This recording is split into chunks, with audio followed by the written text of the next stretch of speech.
Mga inilabas at idinipositong pera sa mga bangko na nagmula sa umano'y flood control projects iniimbestigahan ng NBI. Kasama natin sa balita si Radyo Manchil Emprido.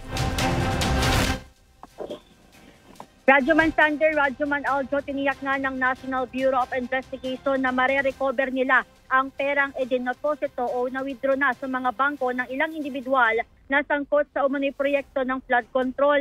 Ayon kay NBI Director Jaime Santiago, sa pamamagitan ng Anti-Money Laundering Council o AMLAC ay matutukoy dito ang sino man sa mga subject ng investigasyon ng NBI. Dagdag pa ni Santiago, may mga tao na sila sa buong rehiyon na mag-iimbestiga at kabilang sa mga lalawigan ay mula sa Mindoro at Bulacan na nakitaan ng mga ghost project at substandard na mga proyekto matapos na bisitahin ni Pangulong Ferdinand Marcos Jr.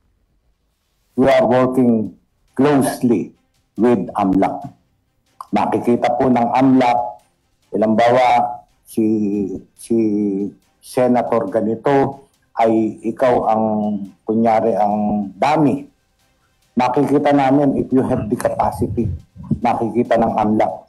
So, huli ka pa rin. Contractor, huli ka pa rin. Talagang ito ay serious na trabaho ito. Talagang napakabigat na trabaho na inatang sa atin ng ating Pangulo.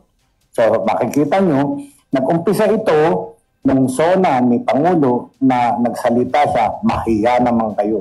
So talagang mahiya naman tayong lahat pag tulong-tulungan natin to. Matatandaang ipina-freeze ng Anti-Money Laundering Council ang bank accounts ng ilang sangkot sa kontrobersiya sa flood control project.